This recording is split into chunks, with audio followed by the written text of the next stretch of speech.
Hi, my name is Kelly Gliner. Welcome to CCACMakes at Home. We're here in my home studio to do a project today that is printmaking. So we are going to be making some prints using blocks of wood.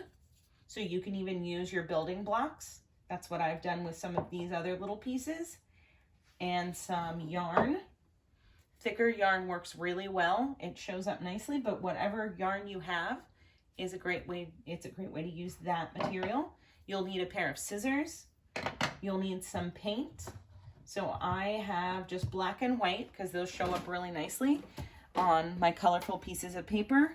We're also going to try the stamp pad and see how well that works. Would be great for our younger friends. And then I have some metallic paint because I wanted to give that a try too. So you can see that I've already created a couple of these blocks. So what I did is I just made sure I tied knots with my string and then I started wrapping them around. So I have this one that's very crisscrossy. This one might be my favorite. I had a triangular block and you can see what happened here. It makes a really interesting pattern. I dipped it this way and then I turned it and then I kept turning it to make my pattern paper there. This is the block that I used to make these. So this was a smaller yarn. It wasn't that thick, chunky stuff that this was. And I really do like the way this one turned out. So that one is like a crisscross. This one reminds me of ice cream cones. This reminds me of waffle fries. So I clearly must be hungry. And so we just have some really fun patterns here. So I'll show you how to get started. We're going to use, just so you can see it best, we're going to use this chunky yarn on this bigger block. Now, obviously, these aren't going to fit in here, so I'll show you a different way that we can put our paint on the tray. So I'm just going to tie this into a knot. Other ways to do this include you could put like a glue dot. Those are super sticky. So that would help it stay. You could also hot glue it if you were planning on not reusing it for anything else. So I'm just wrapping the yarn around. I think I'll push this down a little so I can get more yarn on there.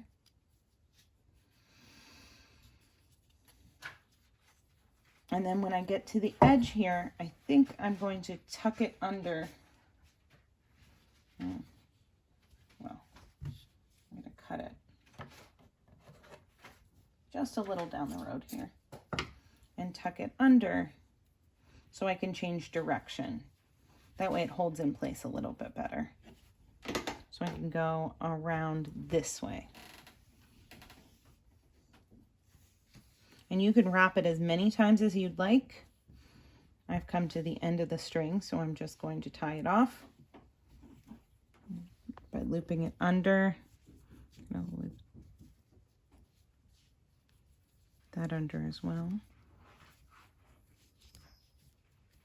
And tie. And there you go. So I have this nice big block with the big chunky yarn. And then I'm going to need a bigger thing for my paint here. So I found this tray, very easy to wipe down or to, let's try this gold paint, or to clean off. And this is an acrylic paint. So this is not, I wouldn't necessarily not use it with children, but just be careful because this is what we call the permanent paint. But I wanted to see what it would look like. So with the tempera paints, I've just been moving them around a little bit. So this paint isn't moving very much, so what I did is I went and grabbed a brush just to help move it around. Some of the paint moves a lot faster. Sometimes you need to make corrections in the middle, and that's all part of the process, right? So I put all my paint on there, and then I'm going to get my paper ready. So I'm going to choose this nice magenta paper because I think it's pretty cool. And then I will dip my block into the paint, make sure that there's paint on the string. Don't want too much on the block itself, but a little bit is fine. And then I'll press it down on my paper. And I think what I'll do here is add a second. And then for the third, I'm going to put it a little off to make an interesting pattern. You may not want to dip it too many times. There we go. My desk is messy, so it's okay if I get paint on it. And so that's a pattern paper that I made using my block. Now you may have smaller blocks.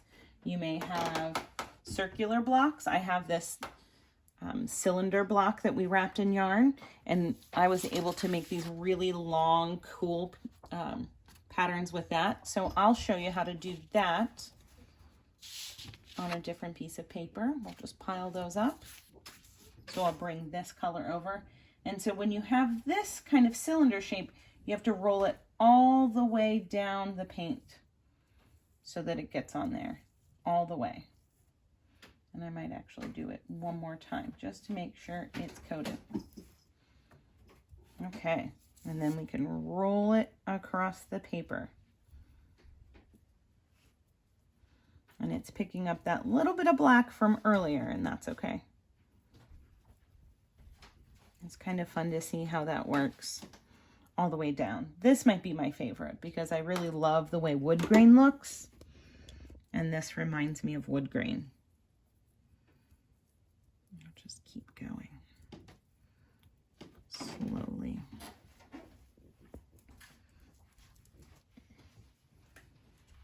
So these pattern papers would make nice wrapping paper or a nice card for someone.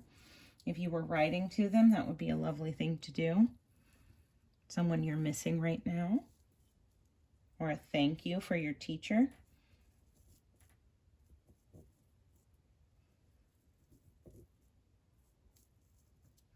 This is definitely my favorite. So I'll show you some of my other blocks and how they look. Let's experiment. I'm going to get this nice bright green paper. Let's experiment with our ink pad. Now, sadly, I only have black, which is fine. It's nice to have all different colors, but so I'm just going to print that on there and we'll see how the ink pad works as opposed to paint. That looks pretty cool. Ooh, yeah. And it's nice when you put it in the paint, you rock it back, or the ink pad, you rock it back and forth a little bit. I'll print it here and pull it up. And then what I'd like to do is try it again by leaving a little bit of space.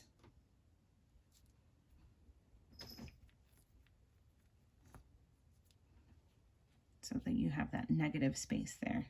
So that's a really fun thing to do. We can try printing the edge. So instead of printing that big flat surface, we're going to just do the edge and see what that looks like.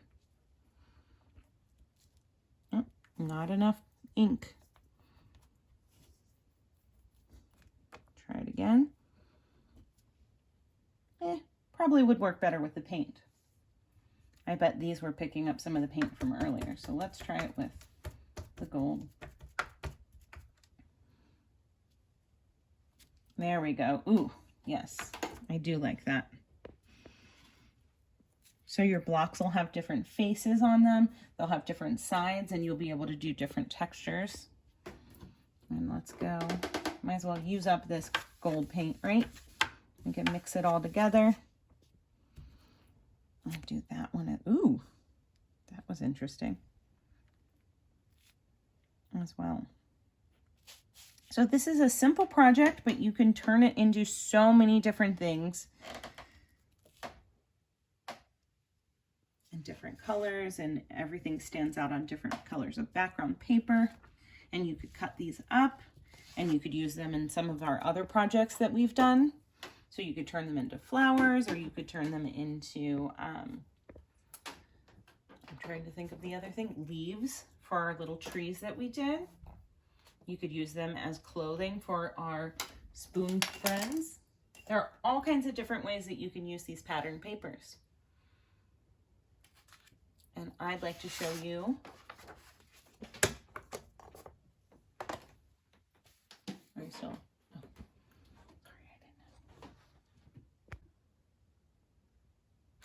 So I have another way that you can do some printmaking with string, and this is a great project for our younger friends. We're just going to take our yarn or our string, and this seems just a bit long, so you can have longer pieces. And then what you'll do, I put some nice magenta washable paint, and we'll dip our string into it. Use one finger. Sometimes you might need to use a Q-tip. And then what you can do is just pick it up and drop it on the paper. And pick it up and drop it. I do this a lot with my really young friends just to experiment with line, and we've used these as different bases for art project, bases for different art projects, but this is always a big hit because you get to pick it up and drop it and see where it goes. And then you could always add in a different color. So I'm going to switch over to my black, which is already out here, but needs a little bit more.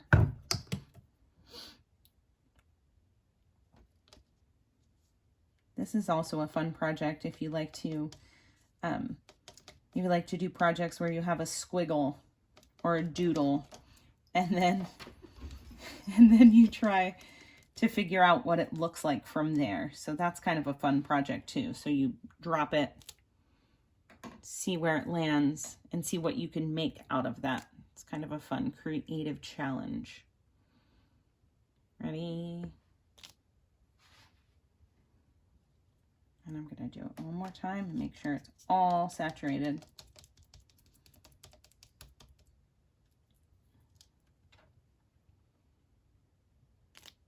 That was a good one. So yeah, we've done this with spaghetti. So if you wanted to make fake spaghetti, this would be a cute project for a child, where you make spaghetti prints. You could use real spaghetti instead of yarn, actually. All right, so there we go. So those are two different ways you could do block or yarn printing with blocks and yarn, or you can do printing with just the string in the paint.